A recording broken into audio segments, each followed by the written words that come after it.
coming up later in the podcast. If you couldn't believe yourself, there was a value to belief in belief. The idea that religion should be, what's the word I want to use? Valued? Yes, exactly.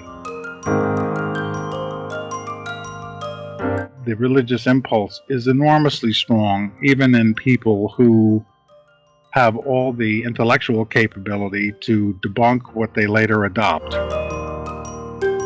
It's funny how these people who proclaim these beliefs and who are at the top of these hierarchies seem to be all too consumed with their power in this life. It is just remarkably big-headed and condescending and egotistical to suggest that, look, I don't need to believe in religion, but I believe that others need to believe in it. I believe in belief. Is it a gift to fail to understand the majesty of the universe and to trivialize it with claims about burning bushes and trinities and resurrections and water into wine? Is that really a gift, or is it a poison chalice? Well, I can see that I've touched a couple of hot buttons here. Hello, everybody, and welcome to another episode of A Magician's Thoughts. I am your host, Dara, and you're very welcome to the show. I'm joined here again today by none other than author and practicing lawyer Brian O'Neill. Just to make you aware, this is actually part 2 to a conversation that we've already had, and if you're interested in hearing the foundation for this discussion, you absolutely must check out part 1. In part 1, Brian and I debate the utility of faith, and we had an amazing and fruitful and I would say meaningful conversation. And off the back of that discussion, Brian has agreed to join me here again today, and Brian is going to, as it were, put me on trial this time. I think it certainly wouldn't be unfair to say that our previous conversation was something of an inquisition. Would you agree with that, Brian? And welcome back, by the way. Almost the Spanish Inquisition, I suppose, but that's okay. No, it was fine. I listened to it earlier and was actually pleased that I did better than I thought I had. But yeah, I was kind of on the defensive the whole way through, I would say, in a very polite way. Sure. And I must admit, I thoroughly enjoyed the conversation, and I'm extremely excited about having this one.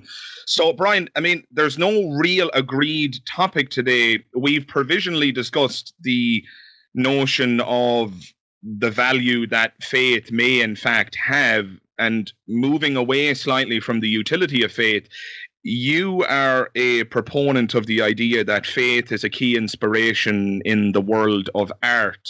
And, you know, may just be an inspirational in life more generally. And you're essentially hoping to take me to task on that. And, you know, I'm really excited about that.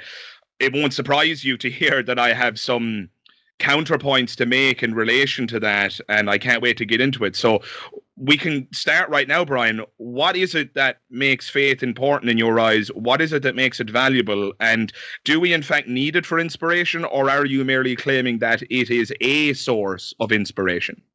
I think that it is a source of inspiration, but a very powerful one. I also feel that it answers fundamental existential questions that people have, because it gives the symbology in a lot of art, or religious art, gives people the ability to relate in a almost a tactile sense to the beliefs that they have. And, you know, we've seen religious art, I would say, almost from the beginning. If you consider that cave paintings with animals in them from prehistoric man are what is the word? Atavistic? In other words, the animals have the animals are a source of food, but they also have a religious significance to the individuals because they understand that the animals are the source of life to them. So there's a celebration of their victims, as it were, or the creatures that have been put on the earth to help them exist. So It seems to me that most religious faith or most religious art is an expression of belief and desire for positive outcomes in many ways. Although some of it, like Hieronymus Bosch, is used to condemn or to tell stories about the human condition compared to what things should be. The prism through which I look at it, and this is not something that I had mentioned before, but I want to kind of expand on this a little bit and also take a shot at A.N. Wilson. I think I had mentioned in some of our earlier communications my displeasure with some aspects of him. A.N. Wilson is a British man of letters, shall we say, and he's written extensively in a wide variety of fields, including religion. He became an atheist like in the early, in the 90s, I believe. And listening to some of the folks that that you've mentioned in the past podcast, and he wrote a number of books debunking religion in a way. One of them was a biography of Jesus, or an interpretive book about him, and another one was devoted to St. Paul along the same lines, making the argument that Paul was the true creator of Christianity through his interpretation of what Christ's life was all about. And candidly, in reading the books, I thought that they were a masterful deconstruction of for want of a better word, the way that Christianity developed. And they were, done in such a way that it was hard, if you looked at it from a purely rationalist standpoint, to see anything other than that it was a sociological, cultural development in response to the Roman Empire environment in which people existed back then. Principally, I think, to give people hope because of how miserable the conditions of life were generally, unless you were at the very top of the pyramid. So I was very impressed with the book. I was also impressed, and I think adopted as my own MO in looking at religion, his view that if you couldn't believe yourself, there was a value to belief in belief. The idea that religion should be, what's the word I want to use? Valued? Yes, exactly. Yes, that religion should be valued because there was something positive to it, and because it addressed some fundamental human needs for stability in one's outlook on life and the challenges that we all face as human beings. And I bought into that quite a bit because I couldn't accept the basic tenets of the faith, the Christian faith that I had been taught as a kid. And for me, it was helpful to look at my own religious upbringing from this one step removed perspective. And also, what he wrote, I thought, made an enormous amount of sense. I'd still recommend the books today if you want a really penetrating analysis, albeit from somebody that isn't an academician, but is a very good writer and thinker into the origins of Christianity. Sure. The thing that annoys the heck out of me, however, is that he reconverted to Christianity a few years ago. And how dare he? Well, I'll say it from this standpoint. I read an article in which he explained why. And let me guess, it left you wanting. Absolutely. It was sort of Shocker. Like, well, that was just a phase I went through, and I didn't really mean it. It was kind of where he was coming from. And I thought to myself, you were so eloquent earlier. What happened? And clearly, to me, what happened was he had this inner sense that he had to believe, just as almost something integral to his own sense of self, and he couldn't not believe, I think is the way I would put it. So that, I thought that was one heck of a turnaround, but it also tells me that the religious impulse is enormously strong, even in people who have all the intellectual capability to debunk what they later adopt. And I was puzzled by it and a bit annoyed, I think. Sure. So you've already put an immense amount on the table, Brian. How dare you? You have a habit of doing that, my friend. No, I'm kidding, of course. I love that you are putting a lot on the table, but I've been furiously scribbling down notes here as you've been speaking, and there's already an immense amount to address.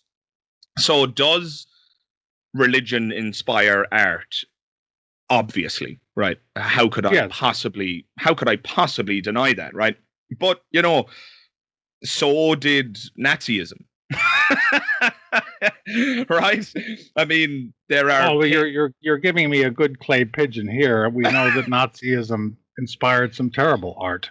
We're going to get there. We're going to get there, but I think it would be. I guess we are firmly in the realm of the subjective, but I think it would be unfair to say that the Nazi period didn't inspire any exquisite art. I think some of the art that came out of the Nazi period is astounding. I'm not a Nazi sympathizer, just to be clear, but I'm just trying to draw a comparison here that because something inspires beautiful art really says nothing about the thing that's doing the inspiring. And so I just wanted to mention that off the bat. So yeah, sure, religion inspires art. Brilliant. And that art does propose to answer existential questions in many cases, right? Yes, no question. But it only proposes to do so. It doesn't mean that those existential questions have actually been answered. And getting into the meat, then, you say that that art could, in fact, inspire within adherents a sense of hope.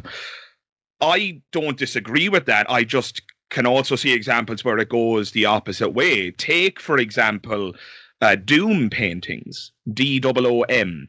Doom paintings from the medieval period, which I'm sure you're familiar with. The doom paintings are rather suitably named because they contain rather explicit and horrifying depictions of hell and what's going to happen to you if you don't toe the line, as it were. So those paintings, far from inspiring hope, actually inspired an immense amount of fear in an illiterate population. So, I don't deny the utility of art. Art at one point in time was how we told stories because people simply could not read. And that's primarily what a doom painting was designed to do. It was designed to scare the illiterate population such that they toe the line and do what their priest tells them. And that, at a very basic level, is more about control.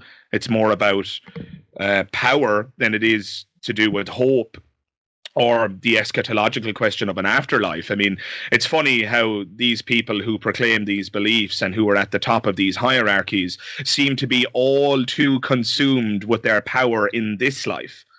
They seem to be all too consumed by terrestrial concerns, and they really have very little to say.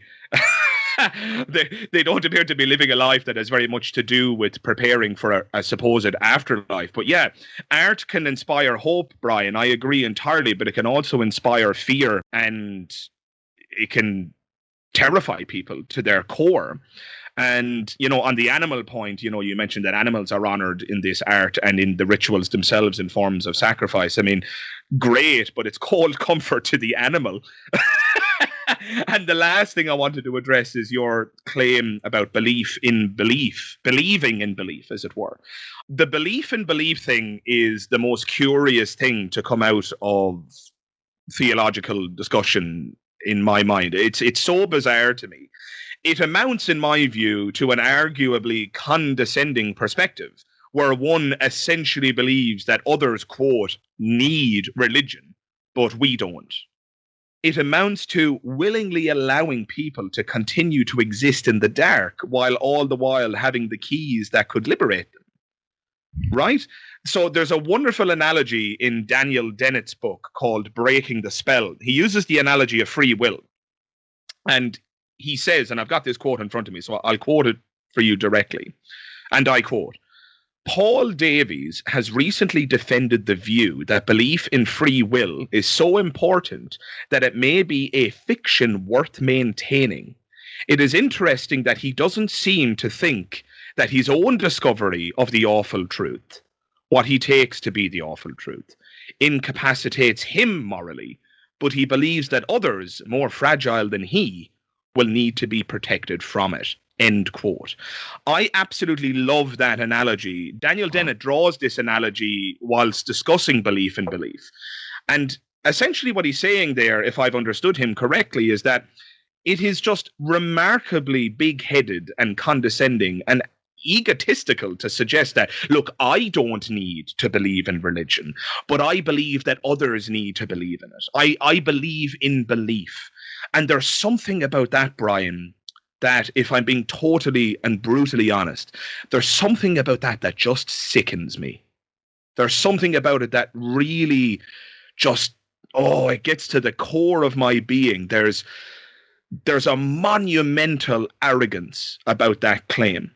And I'm not saying that about you specifically because you're not the progenitor of this idea, and I can see where you're coming from. But those who would say that, I don't need it, but I think others do, which is what this amounts to. I think, frankly, Brian, it's despicable. But I want to give you a chance to respond there. Well, I think I have a pretty good comeback because I believe you have it all wrong. Go for it. I don't look upon belief in belief as a form of condescension. In my view, it's almost a mourning for something that the person who ascribes to that has lost. Okay? In other words, there is to me I wish I had the ability to be like that again. So on a certain level, you can say that there is a humility associated with it because you recognize that you don't have, and I know you're going to cringe when I say this, quote, you don't have, quote, the gift of faith anymore, unquote. Okay. Is it a gift, though, Brian? Is it really? I mean, just to recapitulate our previous conversation briefly, is it really a gift? Is it a gift to live with existential dread about burning in hell? Is that a gift? Is it a gift to have this life rendered but a waiting room because you believe you're getting an eternity after this one? That intrinsically devalues this existence. Is that really a gift? Is it a gift to fail to understand the majesty of the universe and to trivialize it with claims about burning bushes and trinities and resurrections and water into wine? Is that really a gift, or is it a poison chalice?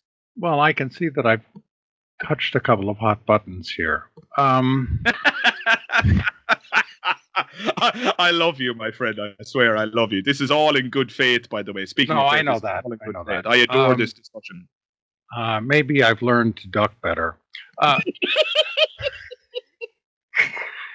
Let me give you an example. I mean, I went with my friend once, the one whom I told you was a fundamentalist Christian, and I was invited to one of her church services.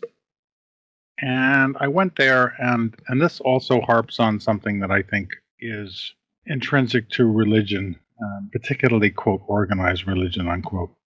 There is an undeniable sense of community that people that have the faith express through song, through simply the act of congregating, through the social connections that they make, and through the participatory nature of religious observances, that I think is good, if only because it is a self-affirming act that the individuals carry out, and it's an act of community and solidarity, and it's one that, at its best, and this is where I think we go to the hell part, is a positive affirmation that there is ability to be a good person if you do what, quote, Christ says, unquote, which is do good works. And, the individual I was talking about earlier always has impressed me as somebody who is enormously giving, in the sense that if a friend of hers is sick, she will go visit them. She's had a number of people, I guess, in my age group who she's formed attachments to over the years. And, if one of them has a fatal illness, she'll be there for them. Question, Brian, forgive me for interjecting. Do Sure. you think that this friend of yours would still visit the sick if she wasn't religious? So if she became convinced that God doesn't exist overnight, would she cease to be this charitable, kind, and loving individual? What do you think? I think that her faith is so unshakable that it's almost impossible to imagine her existing without it. So, But just to entertain the hypothetical, if you would, let's imagine that however unshakable it might be, she becomes shaken. Let's imagine she has a conversation with myself. Let's assume that I was able to shake her faith and convince her that it's a folly. Are you telling me that she wouldn't do this without her faith?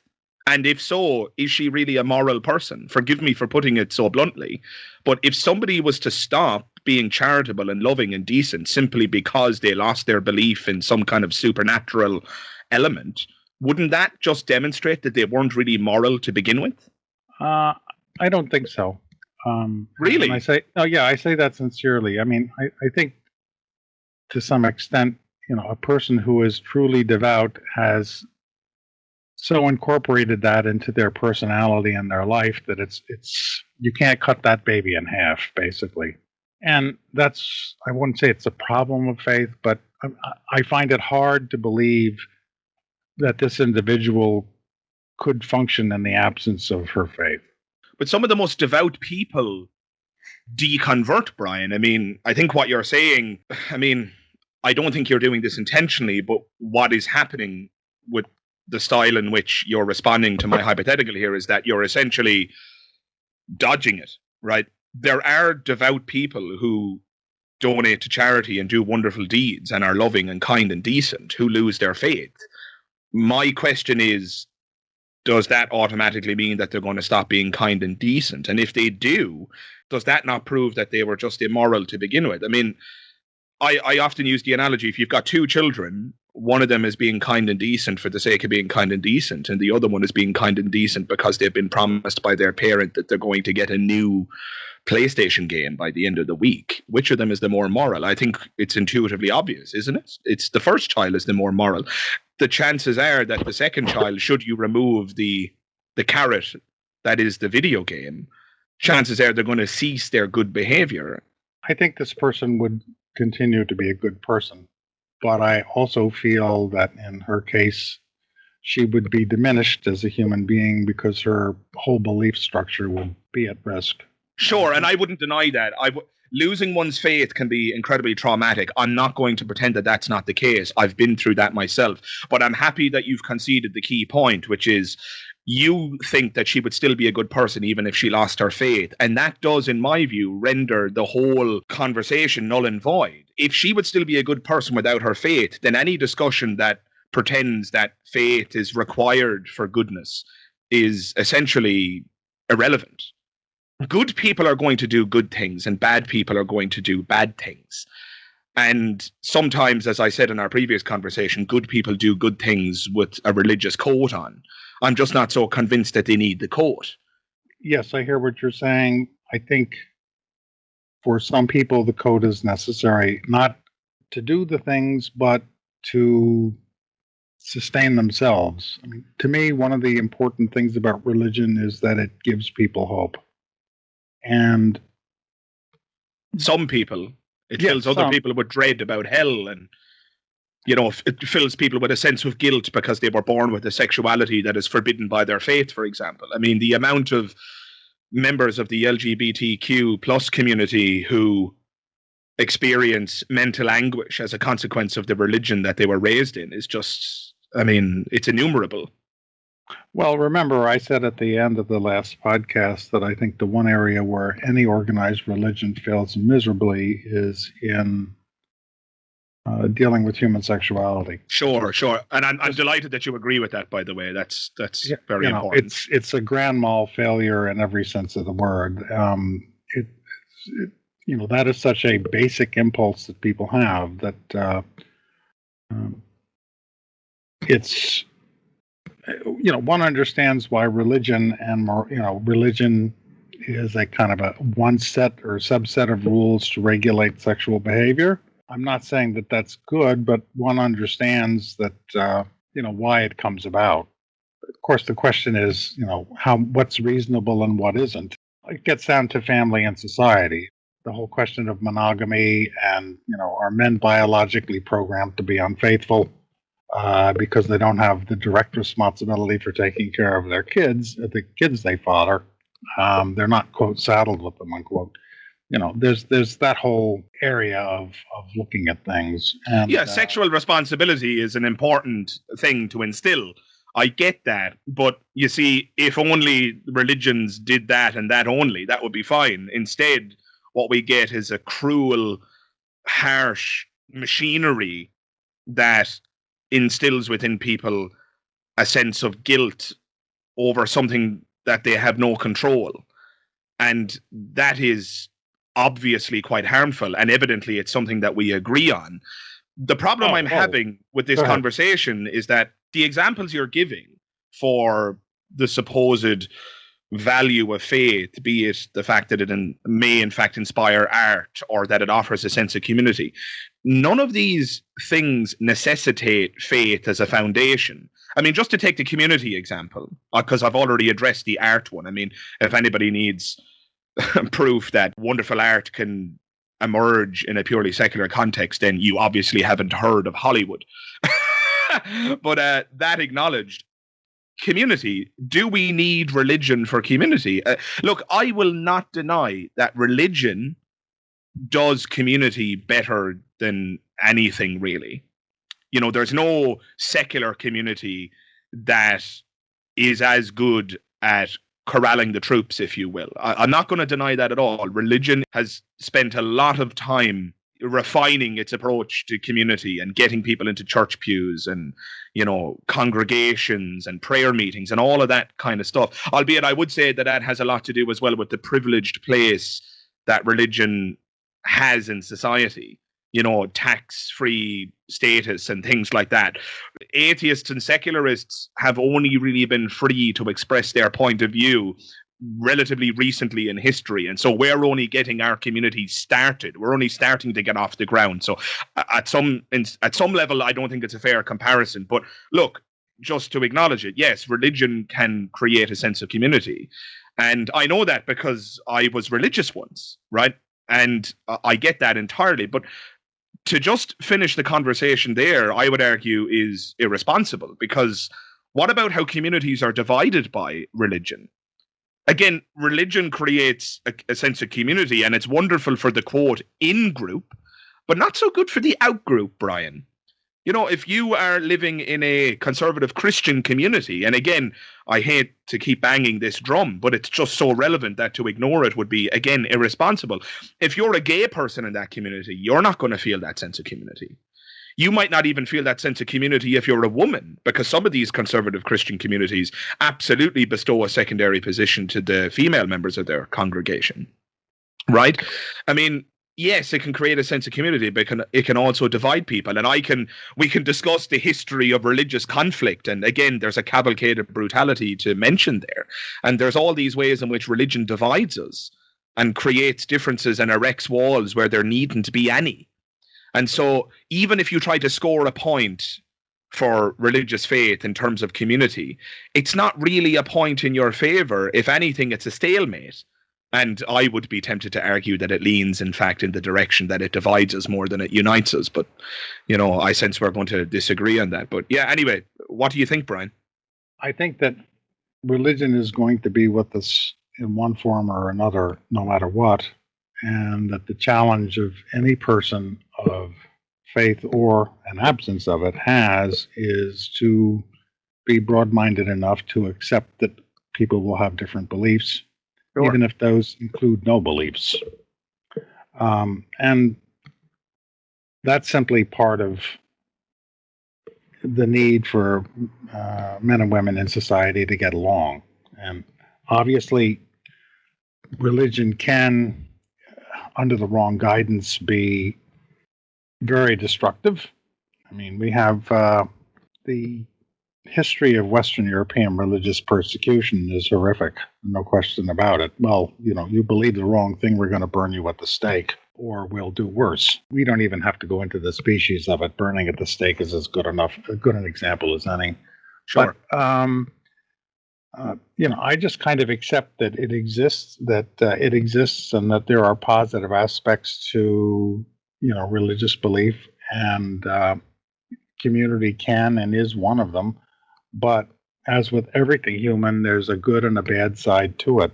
I think the problem, probably the worst part of religion, is the belief that certain zealots will have, that it's their way or the highway. And if you don't subscribe to what they want or what they think is appropriate, then you don't even deserve to live. I mean, I think it was in maybe in Morocco or Algeria, one of the Saharan countries, where there was a group of radical Islamists, and I'm just using this as an example because I know of it, where the sect was so extreme that basically everybody in the country except the 15 or 20 that were left in this particular group should be exterminated. So, you have those kind of polar extremes of madness that are fueled by religious craziness and a perversion of what one would expect or hope that the positive aspects of faith would be. And, on the other hand, you do have good things. But I mean, I understand exactly where you're coming from. Yeah, I mean, my point is that the good it offers can be gotten without it.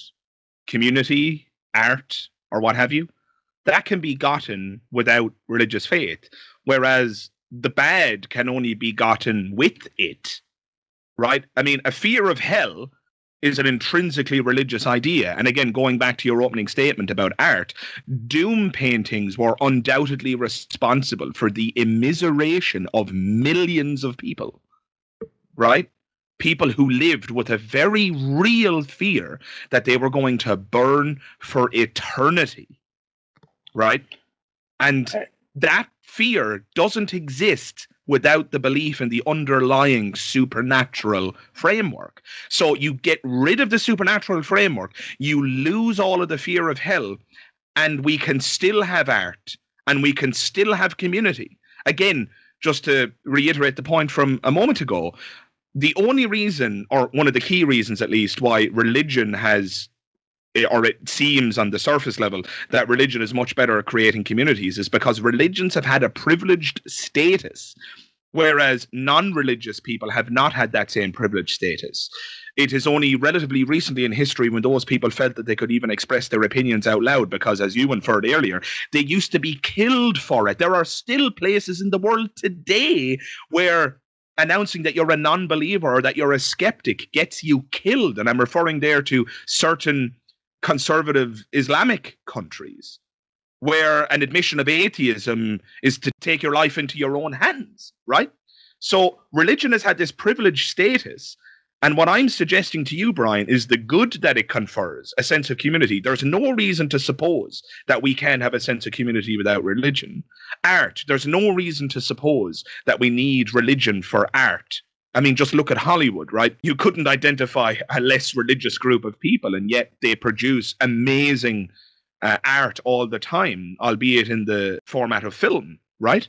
What I'm asking you for, basically, and I don't know if you can give this to me, Brian, perhaps I'm asking too much of you here, but I'm asking you for... I'm smiling now, by the way. But sure. I'm asking you for a benefit that comes from faith, that without faith we would lose. And I'm not so sure that you can do that.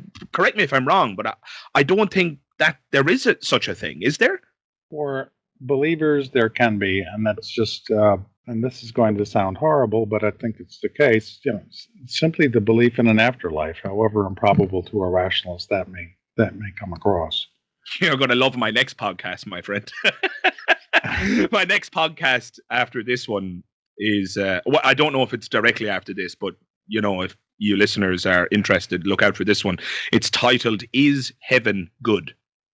And so, while I won't recapitulate the entirety of that podcast here, let's just say that there are some very good reasons to suppose that an afterlife is not such a good thing. If I could just give you a bullet point, maybe 2 bullet points.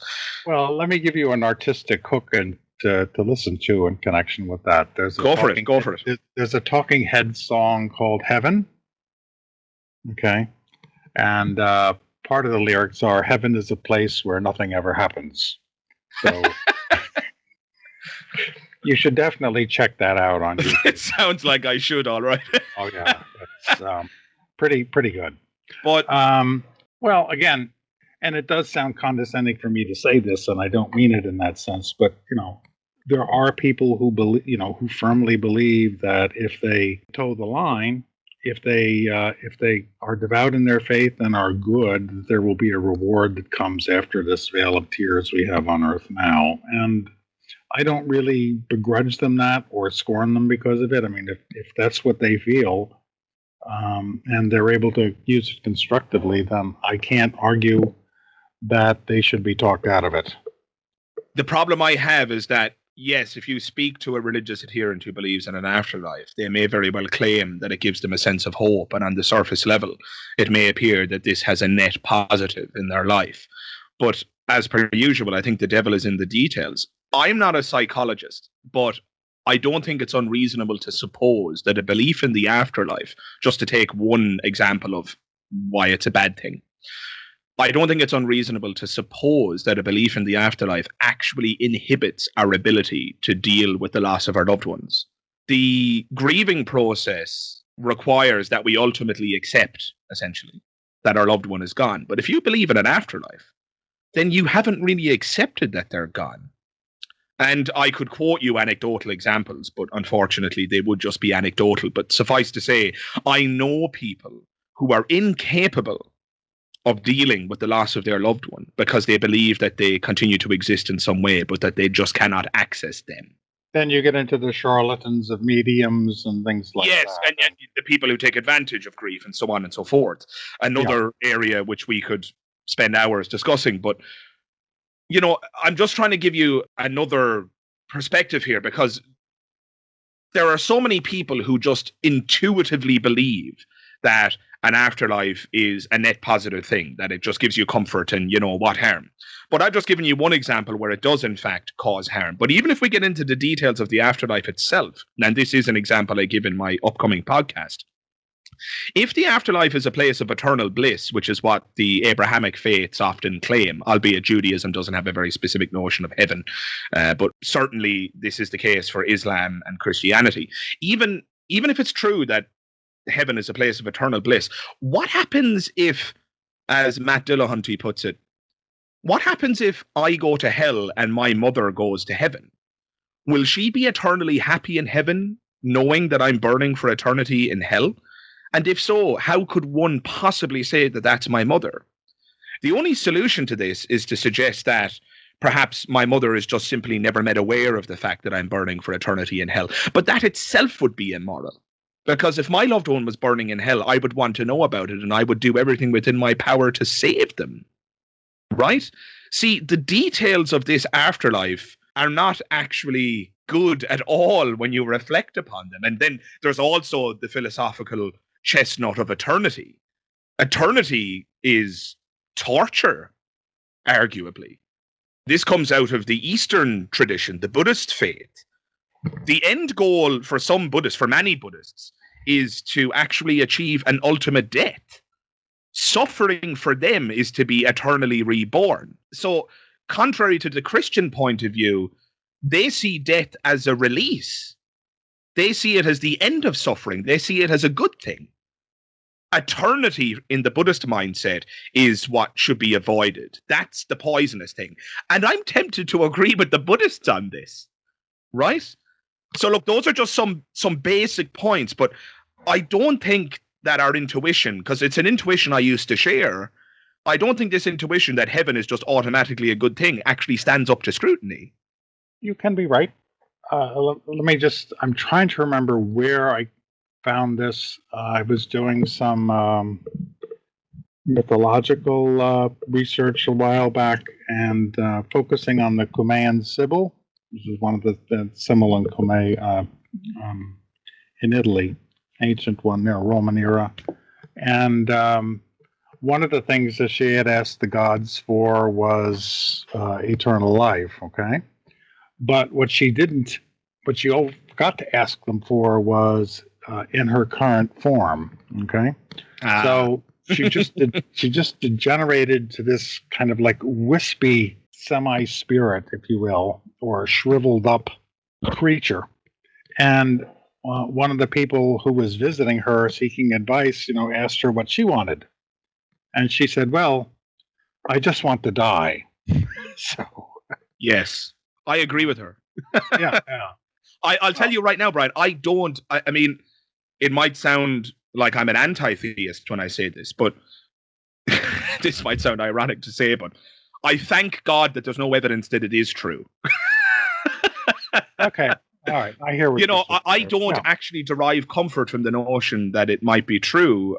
To me, it sounds like quite a toxic idea. Now, look, just to be clear, obviously it would be lovely to see my grandmother again, who passed away only a short time ago. I would love to see her again. I worshipped the ground that she walked on. I adored her. She was like my second mother. Of course, I'd love to see her again. The problem is that sometimes what we want actually isn't very good for us. I'd also like to eat nothing but trifle and ice cream every day, but that would be quite destructive too. Sometimes what we want is not so good for us. And I suspect that the afterlife, were it true, would actually be a reward not worth having. What do you think? It would be nice to find out whether that's true or not. I guess, yeah, that's actually a really good response. I'm simply responding to the articulations of said afterlife that are on offer, be it the Christian articulation or the Muslim articulation or what have you, right? The general theistic presentation of an afterlife. Well, I know that in some faiths we get recycled into new creatures, supposedly. Sure. And that sounds miserable as well. If you, and see, this brings me, and I know we have to kind of wrap up soon here, but this kind of brings me to the final point I'd make, which is you're articulating the case for belief in belief. So you're not articulating the case that you believe it yourself, but that it might actually be a good thing that others believe it. But my final comment, I guess, would be, why do we need to believe in belief when most of the gods on offer are no longer believed in? And hence, no one believes that we should believe in those beliefs.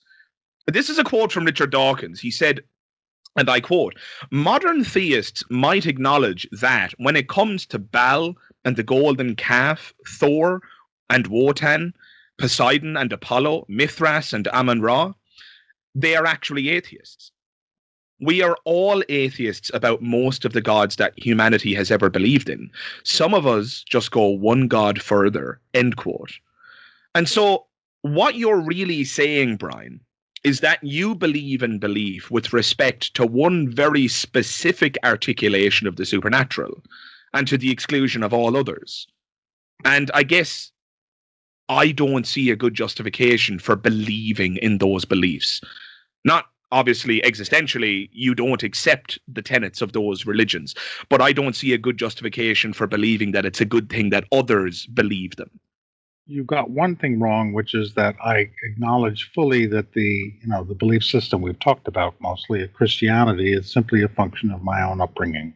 Sure. And it's a function of the tradition in which I was raised. And if I had been born in Asia, wholly different mindset, wholly different set of beliefs. But I might, it's a hypothetical, still have the same mindset about it.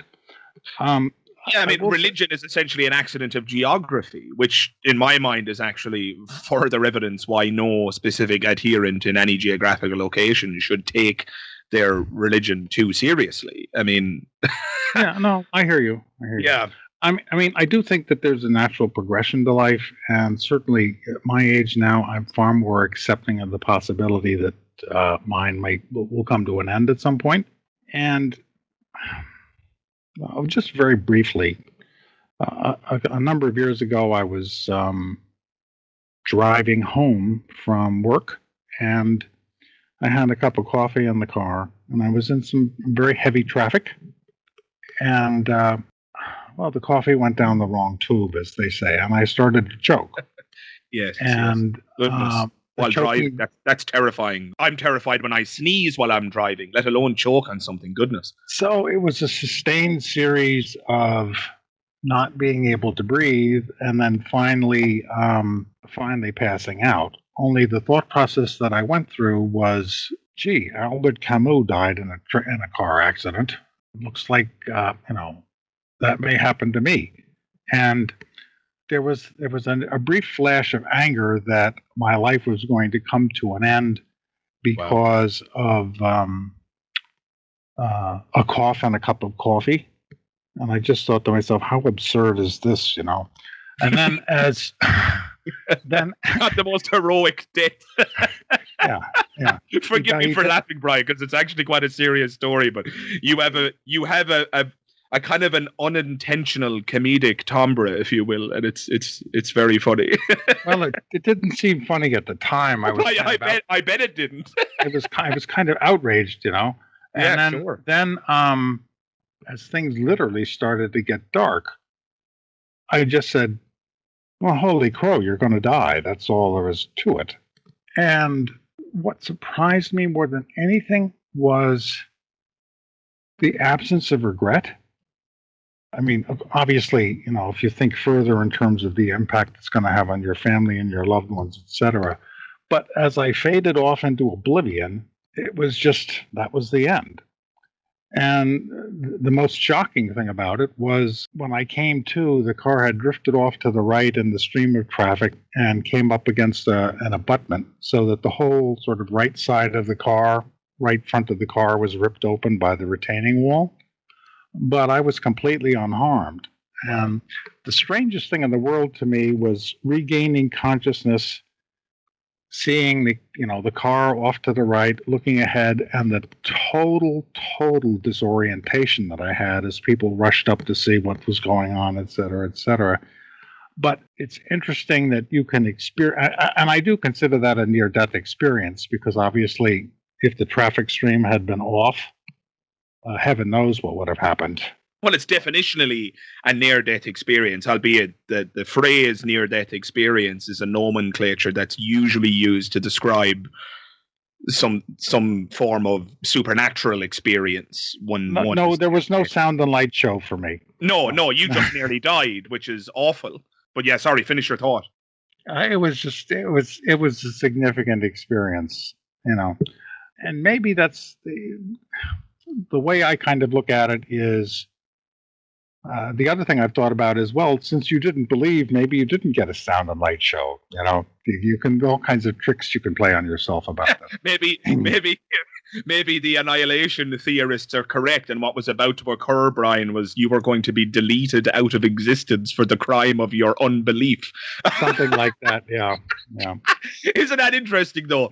The capacity that the human mind has to identify the lack of evidence as evidence. You get this ridiculous rubric coming out of the Christian apologist community where they say absence of evidence is not evidence of absence. Yes, yeah. Well, give me a break. we're about out of time, but I will say this. Relative to the kind of mind control that you despise, obviously associated with Roman Catholicism. Perhaps the most evil notion that the church ever came up with was the idea of impure thoughts. Thought crime. I mean, thought you crimes. Can't get much more totalitarian than that. Yeah, so it's kind of like, that's just as bad as adultery or fornication. So it's sort of like you're going to burn in hell forever without having gotten any of the guilty pleasures associated with it. Yeah. Meanwhile, these thoughts are actually completely natural and normal. Absolutely. To desire, as speaking as a heterosexual male, to see a good-looking woman and to desire her sexually is completely natural and normal. And, I'll go one step further. To have a falling out with someone and to have such a serious falling out with someone that you might actually have a murderous rage in you. Not that you'd ever actually do it, but I think we'd all be lying if we didn't admit that at one point or another in our lives, somebody pissed us off so royally that we thought, if only for a second, goodness, I'd love to kill that bastard or whoever they were. I mean, these thoughts are natural and normal. And obviously, Yes. the thing that separates good people from bad people is who acts them out. Albeit, and again, coming back to free will, it's not so clear to me that we necessarily choose to act them out, but we won't open that.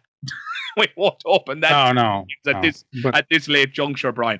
Brian, I want to give you one final statement just to wrap up the conversation here, and then I'm going to give you the final word, and we can leave it there for today, my friend. Okay. And this comes from a thinker and neuroscientist who's had an immense influence on my thoughts, and that is none other than Sam Harris. And Sam Harris said this, and I think it's particularly poignant and relevant to our conversation here. And this isn't a direct quote, I'm paraphrasing him, but he basically made the point that beliefs are not like clothing. They can't be adopted for comfort, style, or utility. These are essentially non-starters. The only reason that makes sense in terms of adopting a belief is if you actually believe it, if it actually comports to reality, if there's good empirical reason to support it. You can have, in other words, a deep, meaningful, and even, I would argue, and so would Sam Harris, even a spiritual life without pretending to know things that you do not know, or without adopting supernatural baggage. And that would be my final comment on this particular topic, Brian. I'm going to give you the last word, my friend, and then we'll tie it up. One of the things we didn't get into that we might, well, I'm not going to say, I'll just throw this out there. The person that I know who is such a devout believer had some faith experiences, shall we say. Sure. And I think that those can be triggering events that open the door to what I will call an experiential justification or rationalization for the beliefs that they ultimately adopt. Okay? And so, yes, in that sense, some kind of extrasensory or remarkable experience may wind up triggering somebody believing. It could. The question would be, is there a rational justification for it? But we don't have time to have that conversation. What I would love, Brian, if you're open to it, I've really enjoyed these two conversations. I'm more than willing to have a third dialogue if you're up for it. And we can make the topic of conversation the religious experiences topic, and whether or not religious experiences are actually a good, sound and rational justification for believing in the supernatural. If you're up for that, I'm totally up for that, my friend.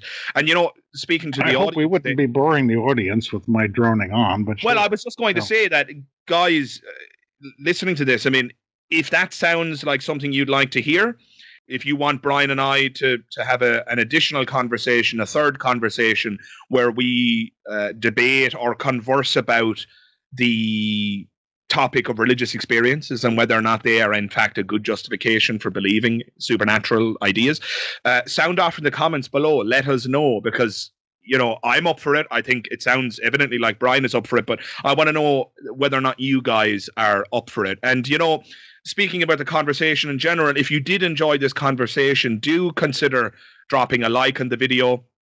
And if you haven't already, do consider hitting the subscribe button. And if you do, don't forget to check the bell notification icon, because that way you'll be notified as and when my latest videos go live. And I guess just one last thing to say, because it's important to me, do jump into the comments, guys, if only to tell me that I'm an idiot or that you disagree with me, or, to have that debate, because if you've been following my channel for any length of time now, and Brian can testify to this, because the reason he ended up on the podcast was because he jumped into the comments. But I actually answer all of the comments. It's becoming something of a full-time job lately as my channel grows, but I'm more than happy to do it, because I wouldn't be in this position were it not for you, dear listener. So yes, jump into the comments below. I'm sure you'll meet Brian in those comments. I can't imagine that Brian is going to take an oath of silence in relation to these podcasts. So Brian, we can indeed continue this conversation in the comments below along with the listeners. And can I just say in closing, thanks again for joining me for not one but two absolutely brilliant conversations that I thoroughly enjoyed. I can't thank you enough, my friend. Well, it's been my pleasure always, and your listeners have full license to call me an idiot as well. If they one teaser on this is that I had one of those experiences in my 30s that I'll be. Oh, yes. Yes. Oh, wow. Okay. Now, you know what? I'm not even so sure I care whether or not the listeners want it. I think we're going to be having that conversation now that you've said that, Brian. It was pretty vivid and the dramatic circumstances and all, and it rekindled my faith in my 30s after years of atheism, and then ultimately it wilted on the vine. But we can talk about that as well. It may be part of the reason why I feel the way I do. Fantastic. Fantastic. Well, until next time, my friend, and speaking to you, dear listener, I hope to see you in the next one. All the best. Bye-bye.